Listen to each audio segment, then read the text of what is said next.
volta de Lula ao jogo político depois das decisões do Supremo Tribunal Federal, que suspenderam os julgamentos das ações em Curitiba e colocaram em suspeição as ações do ex-juiz Sérgio Moro. Esse é o tema da minha entrevista com o jurista e presidente do IBEDAFT, Dr. Kiyoshi Arada.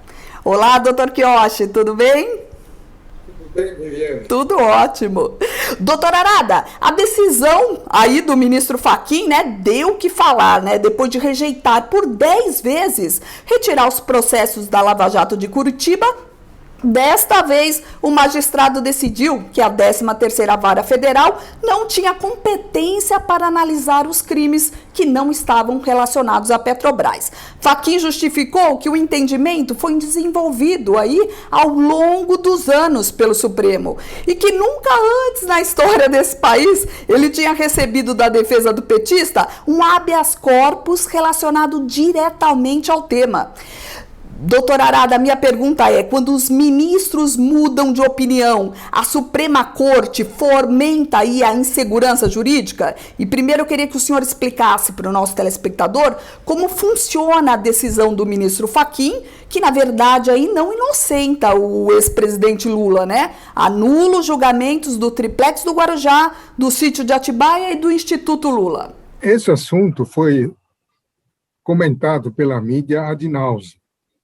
Mas tem alguns aspectos que não foram objetos de esclarecimento de uma forma que todo o pessoal pudesse bem entender o que se passou. Então, em primeiro lugar, esse HC julgado pelo ministro Fachin não tem nada a ver com a parcialidade do juiz, tem a ver com a competência do foro.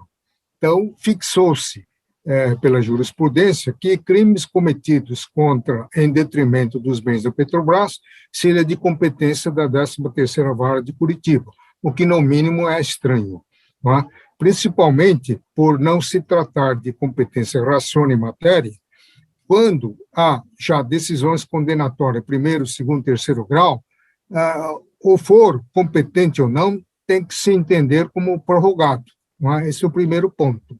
Agora, essa decisão do ministro se deu no bojo de um HC impetrado apenas no dia 4 de novembro de 2020.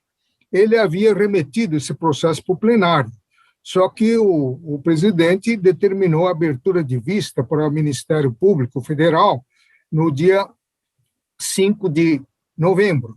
No dia 3 de março. Então, o ministro Fachin entendeu que estaria correndo o risco de ser atropelado pelo outro HC impetrado pelo Lula, pleiteando a anulação dos processos, baseado na quebra do princípio da imparcialidade. Então, e esse processo estava paralisado desde o dia 4 de dezembro de 2018, entendeu?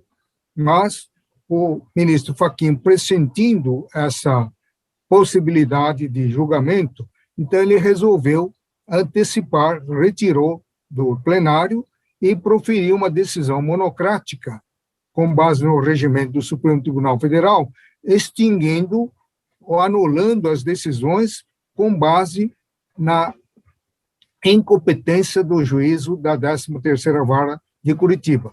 Com isso, ele esvaziou o objeto do primeiro HC, que é aquele que discute a parcialidade do juiz Sérgio Moro. Todavia, o que te precisa explicar, por que o ministro Fachin deu essa decisão? Primeiro, porque a mídia foi bombardeada diariamente com fatos revelando aquelas interceptações ilegais, clandestinas, feitas pelos hackers,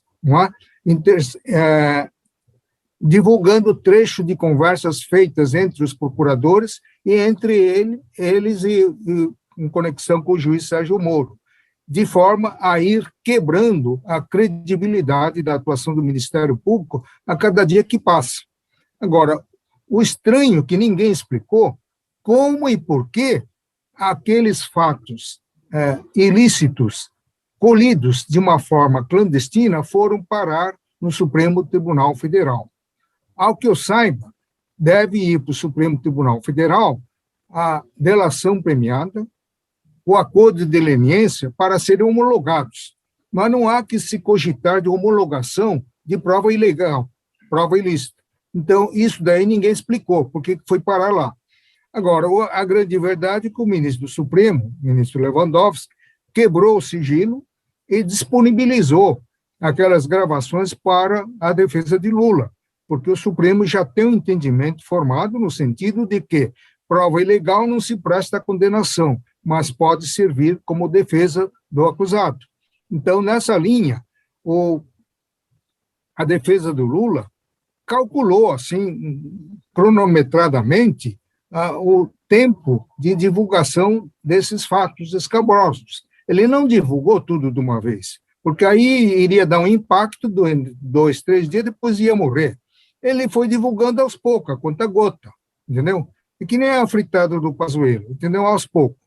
Então, todo dia a sociedade era surpreendida de uma forma estarrecedora com novas revelações, dando conta das arbitrariedades, dos absurdos jurídicos cometidos pela equipe da Lava Jato. Então, foi tudo formando uma opinião pública contra a Lava Jato.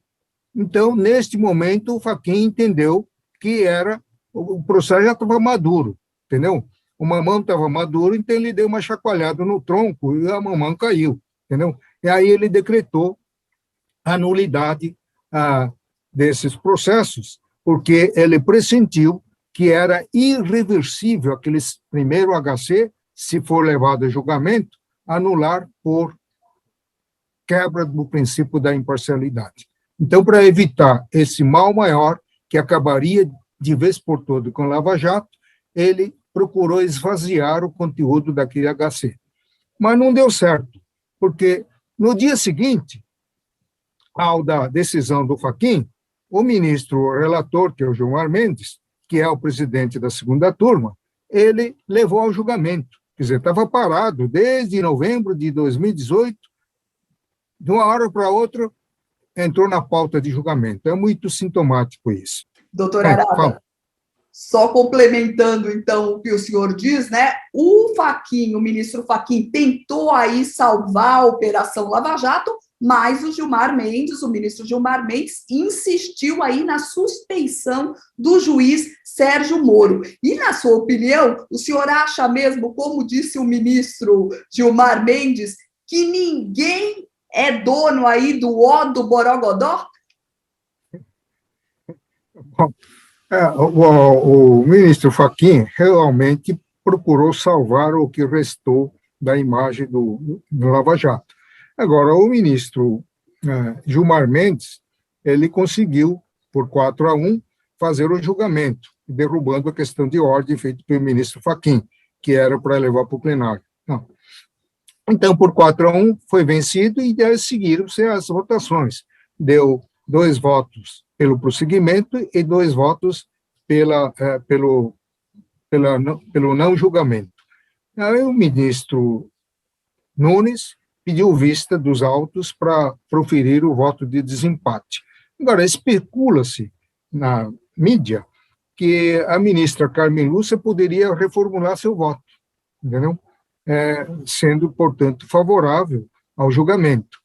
Tradicionalmente, ela tem acompanhado o voto do ministro Fachin e vice-versa. O Fachin também acompanha o voto dela. Então, nesse caso, ela pode até contrariar o voto do Fachin e voltar atrás. Mas isso é uma conjectura.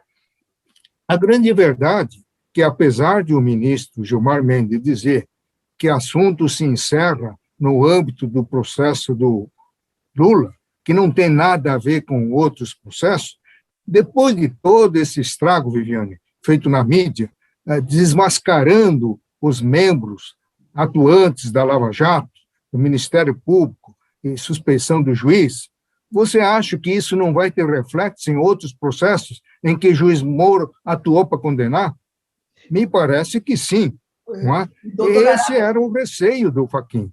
Entendeu? E só complementando aí, porque o senhor citou no ponto certíssimo, porque o ministro Gilmar Mendes, ele deu a entender que não há problema só na Lava Jato de Curitiba, não. Ele também disse que na 7ª Vara Federal, lá no Rio de Janeiro, o que se fala lá é de corar frade de pedra.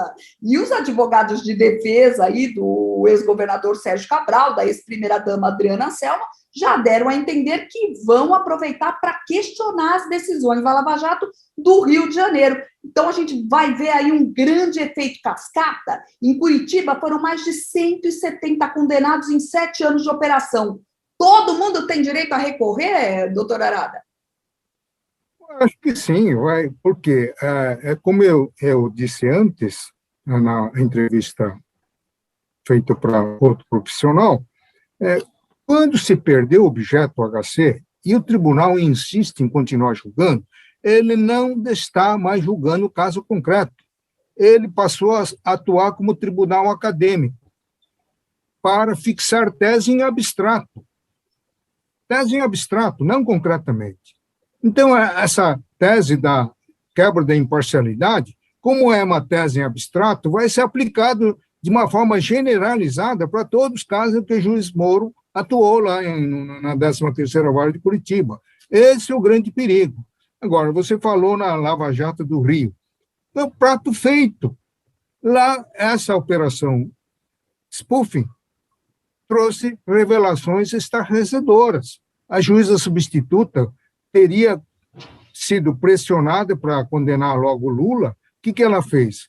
Ela copiou uma parte substancial da decisão condenatória do Moro e botou lá na Operação Atibaia, entendeu? E botou lá.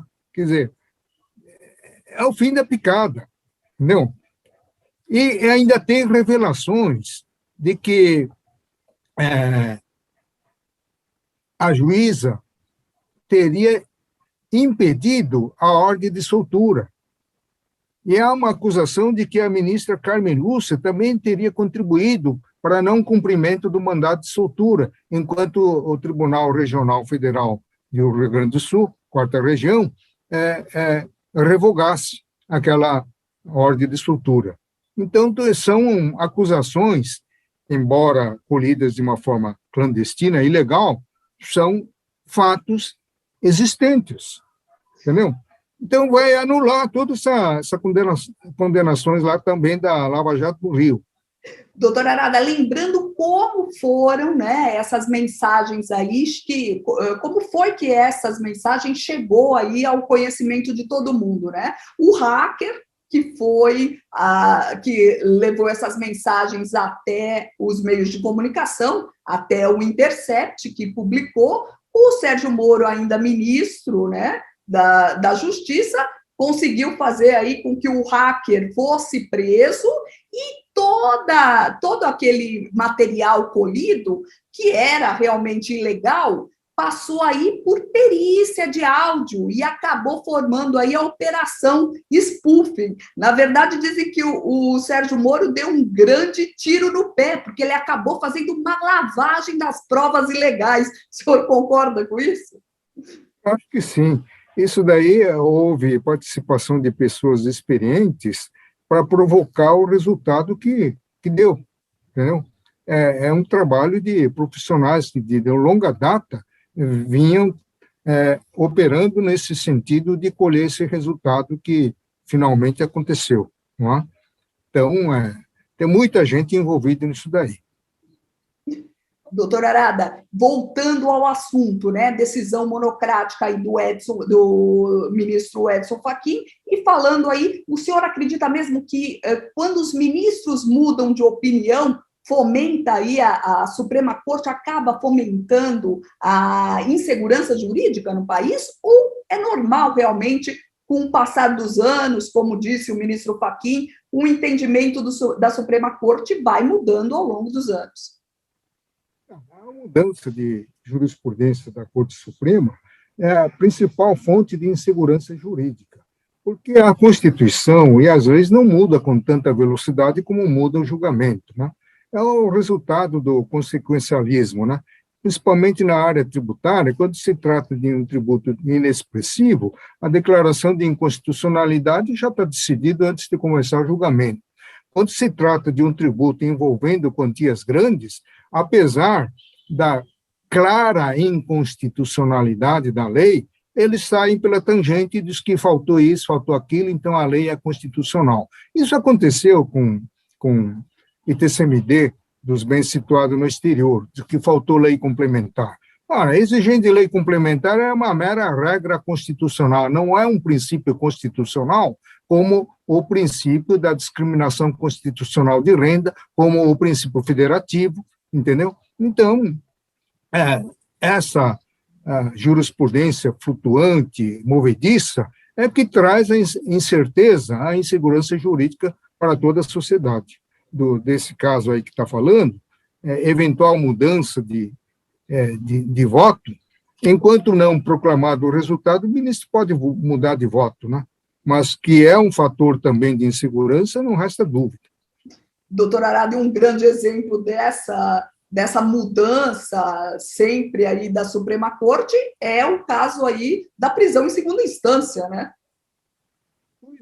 Pois é, quem é que dorme com barulho desse? Ora prende, ora solta, quer dizer, então essa decisão que acabou na soltura do Lula, diz que era uma decisão definitiva. Ora, mas já existia uma outra decisão definitiva antes dela, entendeu? Então, vai decidindo de acordo com a pessoa do acusado, quer dizer, tem que ter um critério jurídico, entendeu? Se a defesa do Lula ele estava situado estritamente no campo fático, e no campo fático a autoria estava certa e os fatos eram existentes, por que esperar a decisão do Supremo Tribunal Federal ou do STJ, que não poderia rediscutir a matéria fática? Entendeu? Doutor Quiochi, como fica a situação específica aí desses 3 casos que condenaram o ex-presidente Lula aí a mais de 500 dias na prisão da Polícia Federal? O triplex do Guarujá, o sítio da Atibaia, o Instituto Lula. Zerou a condenação? Não quer dizer que ele está inocente, como ele vem propagando aí aos 4 ventos, que ele é inocente, Lula livre. Na verdade, não quer dizer isso, quer dizer que pode haver um novo julgamento. Como é que acontece agora o processo?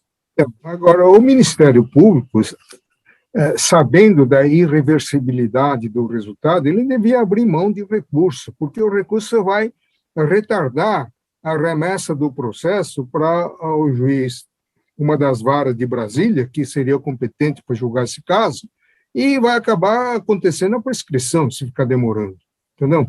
Então, o processo anulado, por vício de forma, não atacou o mérito, vai ser julgado por um juiz competente. Quem? É um dos juízes lá de Brasília, onde foi distribuído o processo. Então, aí começa tudo de novo. Começa a formulação da denúncia pelo Ministério Público, e o juiz, acolhendo a denúncia, interrompe-se a prescrição. Entendeu? Interrompe-se a prescrição. Começa a correr tudo de novo. Tá? Qual o prazo para isso, doutor Quiochi? Para interromper essa prescrição? Isso está no artigo 178 do Código Penal, mas não lembro muito bem, porque o Código fixa o prazo de prescrição não a partir da condenação, mas pena em abstrato, não da pena condenada, pena em abstrato. Então, se o crime é de tantos anos, então tem uma regra de prescrição, prescreve em tantos anos. Então, não estou com o código aqui na mão, não sei exatamente qual é o prazo. Mas a pergunta que a gente faz daria tempo aí do ex-presidente Lula ficar ficha limpa para as eleições de 22? Sim, com essa anulação, ele já está livre. Ele está livre, vai mudar o quadro político, porque agora ele vai ter o presidente Bolsonaro vai ter um oponente com um pouco de cabeça, né? Parece que ele fez algumas mudanças, né, doutor Kiyoshi? Ele apareceu de máscara, logo em seguida o presidente Bolsonaro também apareceu de máscara, fez até live com um globo terrestre redondo ali na mesa do Palácio do Planalto. Ele fez, na verdade, um discurso político, quando ele fala que pensar em candidatura é apequenar o assunto, quer dizer, isso já é um discurso político. Ele quis declarar que ele é candidato, mesmo porque ele apareceu com aquela máscara enorme lá, para causar impacto no público, e depois ainda pediu licença para retirar a máscara, porque está distanciado do público, né? E para fazer exatamente o contraste com o presidente Bolsonaro, que anda abraçando, dando mãos com todo mundo, sem máscara, né? E num dia, acho que um dia depois desse episódio, o presidente apareceu com máscara. Agora já ele está aparecendo novamente sem máscara, está fazendo uma reunião com os ministros sem uso de máscara, né? Mas parece mesmo que esse governo só trabalha mesmo se tiver competitividade, né? Ele só foi ali ir atrás das vacinas quando o governador de São Paulo, João Dória, falou, eu vou vacinar dia 25, acabou vacinando dia 17 de janeiro. Aí parece que o Bolsonaro foi atrás do prejuízo. E agora a questão da máscara também, do posicionamento aí diante da pandemia, parece que mudou. Eu acho que sim. Eu acho que essa a candidatura em potencial do Lula traz impacto, inclusive, na área de combate ao coronavírus, porque certamente o Lula vai tirar seus dividendos políticos explorando a parte fraca do governo, né, nessa atuação na área da saúde. Doutor Kiyoshi, o Lula disse aí que ele foi vítima da maior mentira jurídica contada em 500 anos de história, né? Dentro do processo legal, a imparcialidade é essencial. Todos têm direito aí a um julgamento com um juiz imparcial. E as conversas entre Moro e os procuradores aí da Lava Jato revelaram aí que o juiz parecia que tinha um lado mesmo. Triste fim aí de uma operação gigantesca, doutor Kiyoshi, contra a corrupção, né? 7 anos, 80 fases, mais de 170 condenados em primeira e segunda instância, 4 bilhões devolvidos aí aos cofres públicos. Que lição o Brasil pode tirar desse episódio? Ganha a justiça, que deixa um recado aí que não se pode ser parcial? Eu acho que o resultado foi lamentável, né? Esse negócio de Lula dizer que foi uma grande mentira, isso também é muito relativo, né? Os indícios de riqueza dele falam por si só, né? Então, o que houve foi um erro estratégico e abuso de autoridade dos membros da Lava Jato, porque em condições normais, seguramente poderia ter levado à condenação do Lula. Não precisava fazer todo esse carnaval, toda essa quebra de princípios processuais, né, e inclusive princípios constitucionais, né, para obter a condenação a toque de caixa.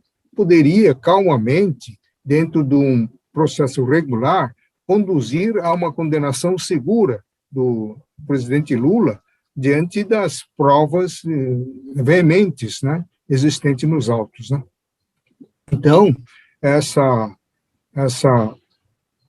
atitude dos membros da Lava Jato, lamentavelmente, não contribuiu para manter a boa imagem do nosso judiciário. Mas a operação, o combate aí à corrupção, o senhor acha que é o fim do combate à corrupção aqui no país? Eu acho que não, né? Agora, eu estava lamentando bastante esse enfraquecimento do Lava Jato, exatamente nesse momento que o atual Procurador-Geral da República se livrou daqueles antigos membros que usaram e abusaram das suas prerrogativas.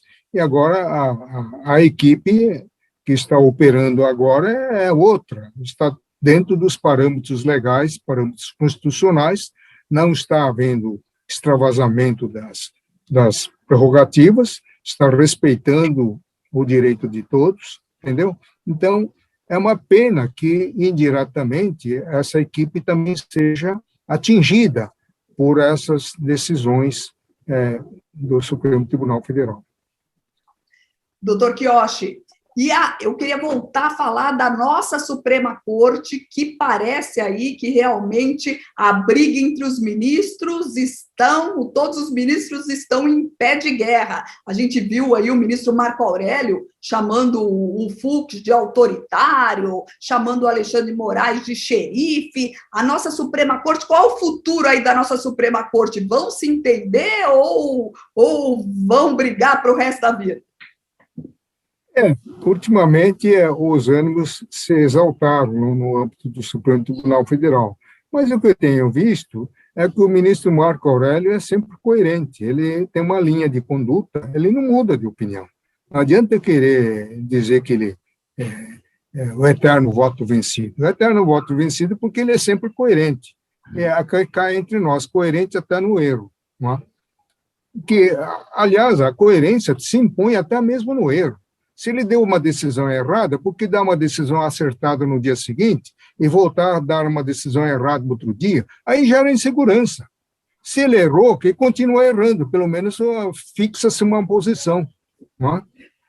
Sem dúvida. E o futuro da nossa Suprema Corte aí, então, entre barulhos e muita bomba, o que o senhor define?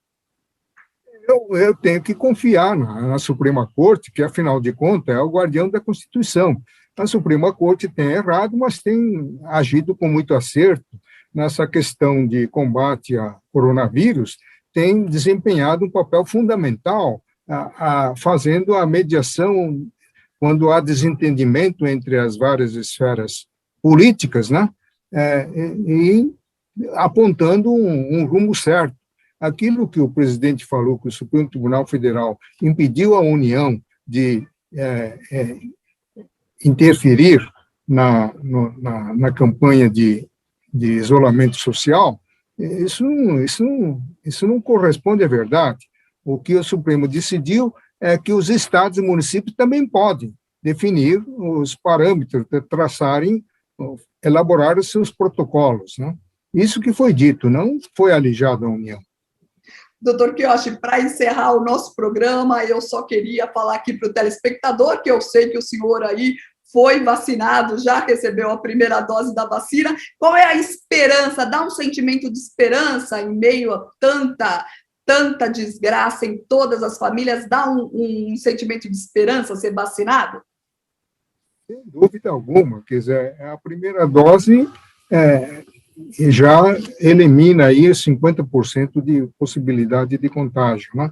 Então, há uma esperança para todos. O Brasil entrou um pouco tarde na questão das importações, mas está queimando etapas. Ele está fazendo um esforço inusitado, movimentando, inclusive, o Itamaraty para agilizar essas importações, de maneira que vai ter vacina para todo mundo. E Butantan e o Fiocruz também estão produzindo cerca de, ao que se diz, 1 milhão por dia, né, de vacina. Então, vai ter um estoque suficiente para vacinar a população inteira até o final do ano. Né? Doutor Quiochi, Deus te ouça, que tenha realmente vacina para todo mundo. Muito obrigado por essa entrevista especial. Eu que agradeço, Viviane. Até a próxima. Até a próxima. Esse foi o Dr. Quiochi Arada, jurista e presidente do IBEDAFT, falando aqui no NGT Entrevistas. Muito obrigada pela sua participação e eu te aguardo na próxima edição. Até mais.